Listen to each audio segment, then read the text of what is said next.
डरे वाला ना है हम। हाँ। समझ लगे ना। बिहार में कह रहे थे बिहार लोग कह रहे थे कि मनीष कश्यप निकलने के बाद डरे। अभी तो हम निकले हैं, अभी से ही देख रहे हैं ठंडा के मौसम में पूरा गर्मी का माहौल हो गया है। बिहारी का डीएनए है, बिहारी कभी डरता है नहीं, ये डीएनए बिहारी का है जी। ठीक है, ये ओरिजिनल बिहारी का है, खाटी बिहारी का डीएनए है, ये कहियो नहीं डरेगा। वो ओरिजिनल बिहार का डीएनए हो ही नहीं सकता है जो बिहार में ही बिहार की कुर्सी पे फेविकॉल की तरह बैठ के और बिहार को ही दिमक की तरह चाट खाए, वो बिहारी डीएनए हो ही नहीं सकता है। 20-20 साल सारे नेता जेल में जाएंगे और ठीक है, लेकिन इस नेताओं से तो नहीं डरूंगा, इन नेताओं से कभी नहीं डरूंगा। आपको नहीं लगता है कि आपको इतना दिन जेल में रहना और ये एनएसए जैसी धाराएं आपके ऊपर लग जाना ये नेताओं की ही करतूत है? कहीं उनका भी हाथ हो सकता है? हाथ हो सकता है। उनका हाथ, पांव, टांग, आंख, नाक, मुंह, गर्दन, गला सब उन्हीं का है, तभी जाके मेरे ऊपर एनएसए लगा। दुख की घड़ी छटी है और उस किरण का, उस एक नए युग का उदय हुआ है जिस किरण का इंतजार सब कोई कर रहा था। बिहार के 38 जिला के साथ साथ देश के तमाम लोग कर रहे थे।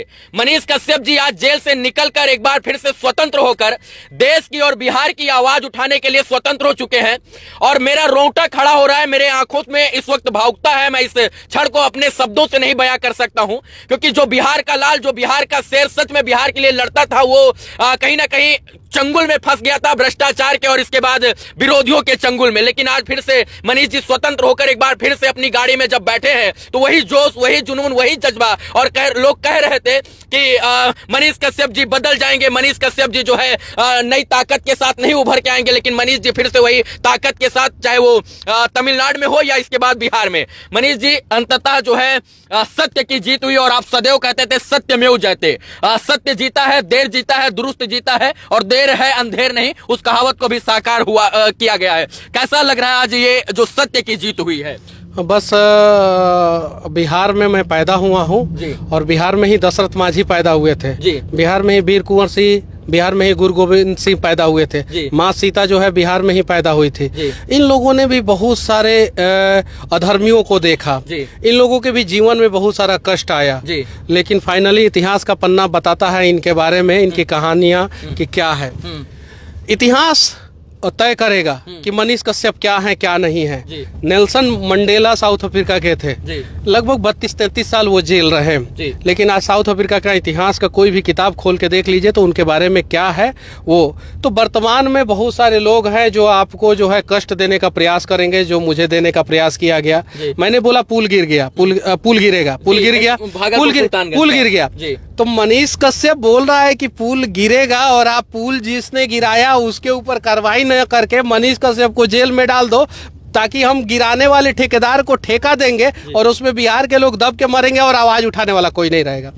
लेकिन उन लोगों को नहीं पता था कि एक मनीष कश्यप को अगर सलाखों के पीछे डालोगे तो हजारों मनीष कश्यप पैदा होंगे। और बिहार में स्थिति आप देख सकते हैं कि अभी पूरा ब्रह्मांड में सबसे ज्यादा डिजिटल मीडिया के पत्रकार बिहार में है। रीजन क्या है, कौन है, वो सबको पता है, बताने की जरूरत नहीं है। और किसने मुझे जेल में डाला था वो सबको पता है। श्री कृष्ण भी कंस से लड़े थे, ठीक है, कंस भी श्री कृष्ण के अपने ही थे।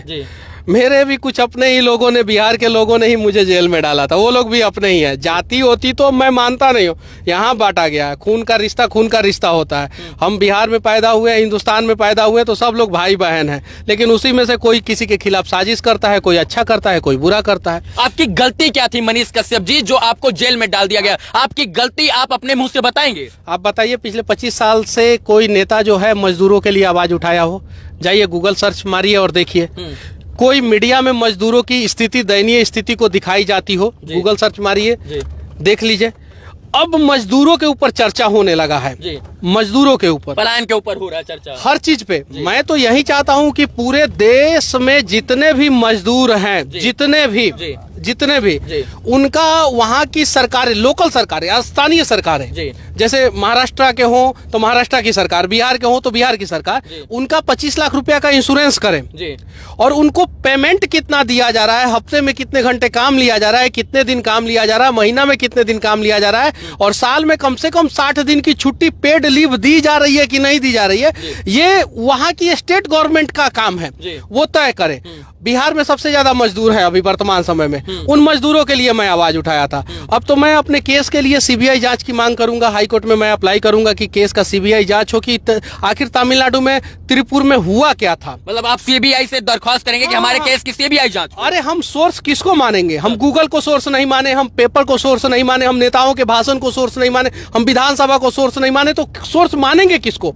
हमने गूगल पे देखा, घटना के बारे में दिया गया था, हमने सोशल मीडिया पे देखा, घटना के बारे में दिया गया था, हमने पेपर में देखा, घटना के बारे में दिया गया था, हमने इलेक्ट्रॉनिक्स मीडिया में देखा, डिजिटल मीडिया में देखा, हर जगह तमिलनाडु में जो घटना घटी थी उसके बारे में दिया गया था। जी, क्योंकि सोर्स हमारा वही है, डिजिटल मीडिया, प्रिंट मीडिया। हाँ वही है, वही पहले उन्हीं लोगों ने वही है, 2 तारीख को, वही है, 2 मार्च को। उसी सोर्स के ऊपर मैंने न्यूज बनाया।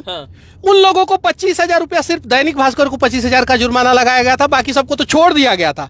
दैनिक भास्कर मद्रास हाई कोर्ट में 25,000 रुपया का जुर्माना दिया और दैनिक भास्कर को भी छोड़ दिया गया। और बाकी सबको के ऊपर तो कुछ बात तक नहीं पूछा गया बाकी सबसे। और जेल में डाला गया मनीष कश्यप को। अरे हमारा अपराध क्या है पहले ये बताइए, मजदूरों के लिए। चलिए, आज आपको भी नहीं पता कि आपका अपराध क्या है। सरकार इस सवाल का जवाब पूरा बिहार जानना चाहता है कि आपका अपराध क्या है। मैं सरकार से कहना चाहता हूं कि चलिए, अगर आपके नजर में मैंने झूठ वीडियो बनाया है तो आप बताइए किसके लिए बनाया। मनीष कश्यप अपने घर के लिए बनाया है? अपने लिए बनाया नहीं, मजदूरों के लिए बनाया है। और मजदूरों के लिए अगर मैं झूठ बोलूं तो आप एनए से लगा देते हैं। आप पूरा राज्य के साथ झूठ बोल रहे हैं, देश के साथ झूठ बोल रहे हैं कि हम ये करेंगे, 5 साल में वो करेंगे, और आप वो काम नहीं कर पा रहे हैं, तो आपके ऊपर तो यूएपीए लग जाना चाहिए। बिल्कुल, एकदम यूएपीए लग जाना चाहिए और आप लोगों को नॉन अवेलेबल में डाल देना चाहिए। 20-20 साल सारे नेता जेल में जाएंगे। और अगर सरकार के हिसाब से, मैंने झूठ नहीं बोला है, मैं फिर से कहना चाहता हूं, मैं सोर्स के हिसाब से बात किया हूं। अगर सरकार के हिसाब से लगता है कि मनीष कश्यप झूठ बोला है और उसको जेल में डाल दिया जाए एनएसए के तहत, तो मैं अब तो नेताओं का भाषण निकाल के आप लोगों को दिखाऊंगा कि ये नेता ने ये झूठ बोला है, ये नेता ने ये झूठ बोला, इनको भी जेल में डालो, इनको भी जेल में डालो।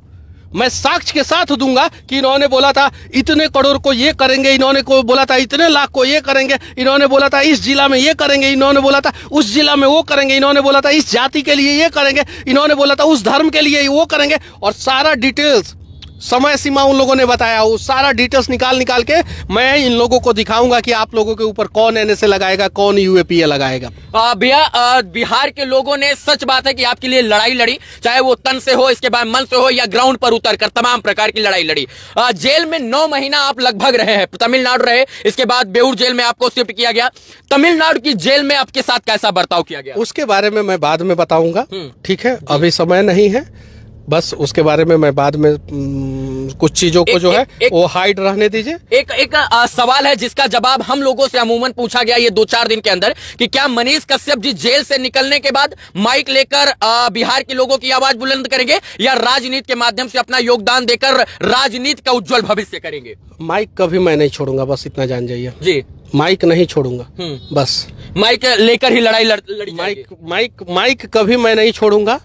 और मैंने जो सिविल इंजीनियरिंग की पढ़ाई की है जी, उसको भी मैं कभी नहीं भूलूंगा जी। बस इंफ्रास्ट्रक्चर को मजबूत करना है तो सिविल इंजीनियर की सख्त जरूरत होती है, और मैंने सिविल इंजीनियरिंग किया है। और देश से भ्रष्टाचार को मिटाना है तो माइक की सख्त जरूरत है, और मैं माइक उठा ही लिया हूँ, और ये 2 चीज मैं कभी नहीं छोड़ने वाला हूँ। एक और आपका जो बड़ा बयान जेल जाने से पहले वायरल हुआ था कि हम 180 दिन के अंदर सत्ता परिवर्तित कर देंगे, सरकार गिरा देंगे, उसको लेकर भी लोगों के अंदर काफी जो है मन में चल रहा है कि क्या उन चीजों के ऊपर कैसे बात होगी? देखिए, आज पहला दिन है, आज इन सब चीजों पे मैं नहीं बात करना चाहता हूँ जी। बस इतना जानिए कि कंस, रावण और दुर्योधन का अत्याचार ज्यादा दिन तक नहीं टिक पाया। ये तीनों द्वापर, त्रेता और सतयुग, ठीक है, ये तीनों जो है उसमें खत्म हुए। अभी कलयुग में भी वैसे बहुत सारे लोग हैं, उनका भी आतंक खत्म होगा, उनका भी अत्याचार खत्म होगा, उनका भी भ्रष्टाचार करने वाले लोगों का भ्रष्टाचार खत्म होगा। आज नहीं तो कल नया सवेरा बिहार में भी जरूर होगा। बिहार में फिर से जो है, पूरे देश में लोकसभा चुनाव होने वाला है, 2025 में बिहार में विधानसभा चुनाव होने वाला है। आप मजदूर की बात करें, ये बात जग जाहिर है कि आप मजदूरों की बात करने के लिए तमिलनाडु में गए थे, क्योंकि बिहार सबसे ज्यादा मजदूर सप्लाई वाला राज्य बन गया है। आप बिहार से बाहर जाकर मजदूरों की बात करें, क्या आपको लगता है कि इस चुनाव में मुख्य एजेंडा बिहार से जो है पलायन रोकना होगा, और इसके बाद जो है चुनाव में बड़ी बड़ी पार्टियां बिहार में इंडस्ट्रियल हब की बात करेंगे? आपको लगता है इन तमाम विषयों पर बात करेंगे? बिहार में इस बार चुनाव में मजदूर एक अहम मुद्दा होगा, और मजदूर के लिए सरकार को कुछ ना कुछ करना ही पड़ेगा। मजदूरों के आगे सरकार को झुकना ही पड़ेगा जी। इस बार किसी भी हाल में कोई भी सरकार हो, भाजपा हो, कांग्रेस हो, आरजेडी हो, जदयू हो, कोई भी सरकार हो, सपा हो, कोई भी, जिसको भी बिहार में चुनाव लड़ना है, जिसको भी, उसको मजदूर के लिए कुछ ना कुछ करना होगा। जिसको चुनाव जीतना है उसको मजदूर के लिए कुछ ना कुछ करना होगा। सिर्फ बात नहीं, जमीन पे कुछ ना कुछ करना होगा। और मजदूर जो है इस बार चुनाव में अहम मुद्दा रहेगा। एक और बात की तमिलनाडु, इसके बाद चेन्नई, हैदराबाद, दिल्ली, मुंबई, हरियाणा, मध्य प्रदेश में तमाम जगह पर इंडस्ट्रियल हब है भैया। बिहार में इंडस्ट्रियल डेवलपमेंट क्यों नहीं हो रहा है? हम लोग बाद में बात करेंगे, धीरे धीरे सारी चीजों पे बातचीत करेंगे जी। अभी तो हम निकले हैं, अभी से ही देख रहे हैं ठंडा के मौसम में पूरा गर्मी का माहौल हो गया है। देख लीजिए आप, टेम्परेचर बाहर जाके देखिए, बाहर टेम्परेचर बढ़ गया अभी जी। तो तापमान बढ़ेगा धीरे धीरे। टेम्परेचर विरोधियों के अंदर भी बढ़ गया है। हाँ, तो तापमान बढ़ेगा धीरे धीरे। और हाँ, डरे वाला ना है हम, समझ लगे ना। बिहार में कह रहे थे भैया, लोग कह रहे थे कि मनीष कश्यप निकलने के बाद डरे सहमे नजर आए। बिहारी का डीएनए है, बिहारी कभी डरता है नहीं। ये डीएनए बिहारी का है जी, ठीक है। ये ओरिजिनल बिहारी का है, खाटी बिहारी का डीएनए है। ये कहियो नहीं डरेगा। एक बात है, डीएनए पे बात करने वाले लोग आए ना, आए, हम बताते हैं कि डीएनए ओरिजिनल बिहार का क्या होता है। जो किसी के लिए भी अपना तन कटाने के लिए तैयार रहे, वो ओरिजिनल बिहार का डीएनए है। जो सीमा पे देश की सुरक्षा करे, वो ओरिजिनल बिहार का डीएनए है। वो ओरिजिनल बिहार का डीएनए हो ही नहीं सकता है जो बिहार में ही बिहार की कुर्सी पे फेविकॉल की तरह बैठ के और बिहार को ही दिमक की तरह चाट खाए, वो बिहारी डीएनए हो ही नहीं सकता है। और इस डीएनए को बदला जाएगा अब। तो लोग काम बदलना नहीं है, डीएनए को हम नहीं बदल सकते हैं। अब फॉल्टी डीएनए किसी का होगा तो उसको हम लोग क्या बदल सकते हैं? कुछ नहीं बदल सकते। बस हाँ, अच्छे लोग बिहार में आगे आए और जहां भी योगदान हो वो बिहार में योगदान करे, बस बात खत्म। आपका एक अंतिम सवाल, आप शुरू से अंत तक कहते थे मुझे इस देश की न्याय व्यवस्था, न्याय प्रणाली, कानून व्यवस्था और न्यायपालिका पर भरोसा है। आपको 9 महीना जेल से निकलने में लग गया, अभी भी भरोसा कायम है न्यायपालिका पर? क्यों नहीं कायम रहेगा? अगर न्यायपालिका सजा भी दे देगा तो भी भरोसा नहीं उठेगा मेरा न्यायपालिका के ऊपर से। सारिका बहारिया जज है, मुझे उनके बारे में नहीं बोलना चाहिए, लेकिन मैं बोल रहा हूँ एक उनके बारे में बात। जब मैं तमिलनाडु से आया था तो उन्होंने कोर्ट में बोला था कि अब मनीष कश्यप को बेऊर भेजा जा रहा है जी। और तो फिर किसी ने विरोध किया तो उन्होंने बोला कि बेऊर भेजा जा रहा है। बेऊर मतलब बेऊर भेजा जा रहा है जी। उसके बाद से मेरे आंखों में आंसू था। हाँ, मैंने वो कोर्ट से निकलते हुए उस आंखों को बिहार के तमाम लोगों ने देखा। वो डर का आंसू नहीं था जी, वो न्यायपालिका पे भरोसा का आंसू था, उम्मीद का आंसू था। ऐसे हजारों नहीं लाखों सारिका बहारिया जैसे जज हैं जो सच देखते हैं जी, सच के हिसाब से फैसला लेते हैं जी। मैं धन्यवाद देना चाहता हूं ऐसे ऐसे लोगों को। मुझे मीडिया के सामने नहीं बोलना चाहिए, लेकिन उन्होंने सच देखा और उन्होंने मुझे बेऊर भेजा।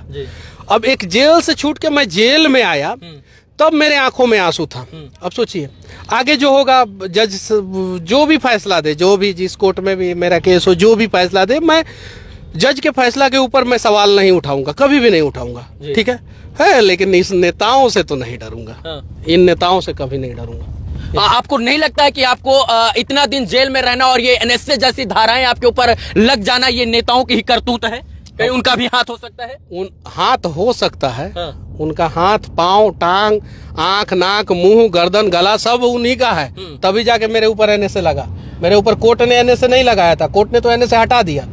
सच बात है कि एनएसए जो है मद्रास हाईकोर्ट की मदुरई बेंच ने मनीष कश्यप जी के ऊपर जो एनएसए लगा था उसको क्वैश कर दिया। क्वैशिंग का मतलब खत्म कर दिया। कोई ग्राउंड नहीं मिला एनएसए का, जिसकी वजह से राष्ट्रीय सुरक्षा कानून अधिनियम जो था वो मनीष कश्यप जी के ऊपर से मद्रास हाईकोर्ट की मदुरई बेंच ने हटा दिया था और बताया कि कोई ऐसा ग्राउंड एविडेंस ही नहीं है जिसके तहत, जिसको मद्देनजर रखते हुए मनीष जी के ऊपर एनएसए को स्टैंड किया जाए। और यही कारण है कि विगत 1 महीना पहले दीपावली के लगभग समथिंग जो है मनीष कश्यप जी के ऊपर से एनएसए जो है वो पूरी तरीके से खारिज कर दिया गया था। और इसके बाद उस वक्त कहा गया था कि सच में मनीष कश्यप जी ने कोई भी जो है राष्ट्रद्रोह का कार्य ही नहीं किया था, तो राष्ट्रद्रोह का मुकदमा क्यों?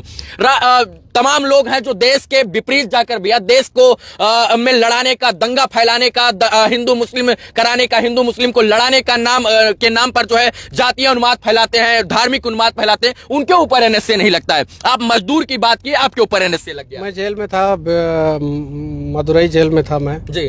टाइम्स ऑफ इंडिया में पढ़ता था। मैं बहुत सारा अखबार पढ़ता था, जितना भी इंग्लिश अखबार आता था, हिंदी तो आता नहीं था वहाँ पे। जितना भी इंग्लिश अखबार, the Hindu, times of India, Deccan Chronicle और भी बहुत सारा अखबार था, इंडियन एक्सप्रेस, ये सब पढ़ता था तो बिहार का खबर देता था। उस बीच में बिहार में बहुत सारा दंगा हुआ, बेगूसराय में हुआ और भी बहुत सारे जगहों पे। उन लोगों के ऊपर NSA क्यों नहीं लगाया क्या, जो दंगा किया बिहार में? मेरे वीडियो की वजह से तो बिहार में कभी दंगा नहीं हुआ, मेरे ऊपर NSA लगा दिया गया। तो ये नेता जो है अपनी राजनीति रोटी सेकने के लिए ऐसा करते रहते हैं। और जो देखते हैं कि देखिए समस्या क्या है। एक और सवाल है इसमें कि आपके सारे सवालों का जवाब मैं बाद में दूंगा। एक अंतिम सवाल कि आप जब तक बिहार में थे भैया, तब तक कोई जो है आपके ऊपर एकदम नॉर्मल धारा थे, लेकिन जैसे ही आप तमिलनाडु पहुंचे सारा NSA वहीं से लगा, वो भी तमिलनाडु से। देखिए, तमिलनाडु गवर्नमेंट को जो है मेरे से तो कोई मतलब ही नहीं था, मेरे बारे में तमिलनाडु गवर्नमेंट जानता भी नहीं था। यहाँ से जो आदेश हुआ वो वहाँ पे पालन हुआ जी, बस इतना ही कहूँगा।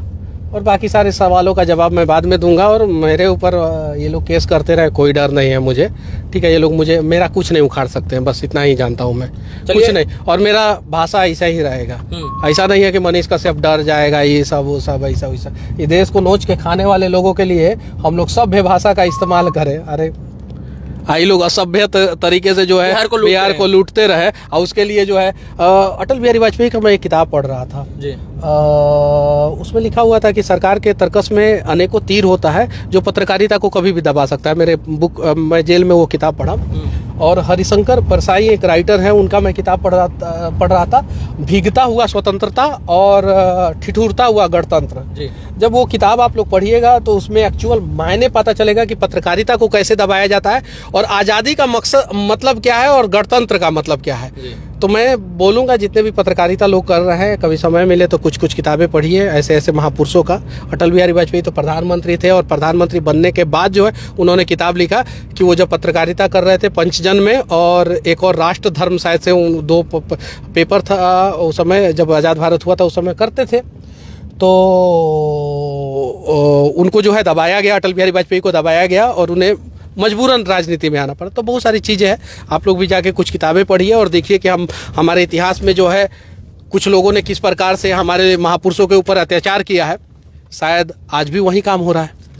चलिए, मनीष जी थे, जेल से निकलने के बाद ये हम लोग इंटरव्यू शूट कर रहे थे। उस 10 महीने की बातों को इस 10 मिनट के वीडियो में, 20 मिनट के वीडियो में हम लोग नहीं बता सकते हैं, लेकिन इतना ध्यान रखिए मित्रों कि जो लोग कह रहे थे कि मनीष कश्यप जी डर गए हैं, सहम गए हैं, आंख खोलिए और आंख के ऊपर से ऐनक हटा कर देखिए, मनीष कश्यप जी उसी फितरत, उसी जोश, उसी जुनून, उसी जज्बे के साथ आज भी बिहार की इन सड़कों पर जब निकले हैं तो बिहार की सड़कें बोल रही है कि हमें मनीष कश्यप की जरूरत है। और इसलिए जरूरत है क्योंकि अगर सच में किसी ने बिहार के लिए लड़ाई लड़ी और बिहार में लड़ाई लड़ने का आगाज किया पत्रकारिता के माध्यम से, तो वो मनीष कश्यप थे। और इनको देख देख कर हम जैसे तमाम युवा जो है माइक लेकर जब रोड पर उतरे तो कहीं ना कहीं इस बात का संकेत दिए कि हम लोग लड़ाई लड़ने के लिए आए हैं। आज मनीष कश्यप जी एक बार फिर से बिहार के लोगों के बीच में, बिहार के जनता के बीच में जाति पात धर्म मजहब भेदभाव से ऊपर उठकर आज फिर से लड़ाई लड़ने का काम शुरू करेंगे। और जेल से निकलकर इस वक्त जो है दशरथ मांझी के यहाँ जा रहे हैं, जो माउंटेन मैन जिनको कहा जाता है, अपनी मां से मिलने से पहले दशरथ मांझी जी के यहाँ जा रहे हैं। और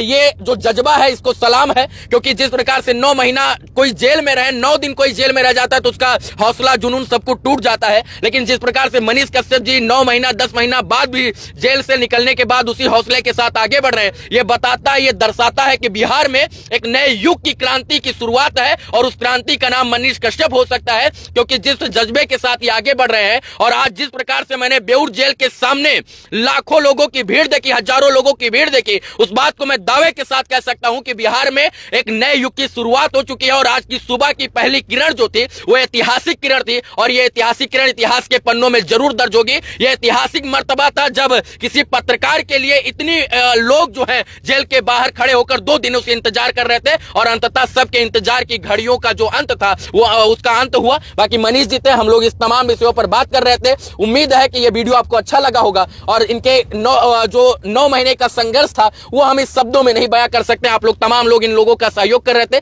बहुत बहुत धन्यवाद इस वीडियो को देखने के लिए मित्रों। जय हिंद।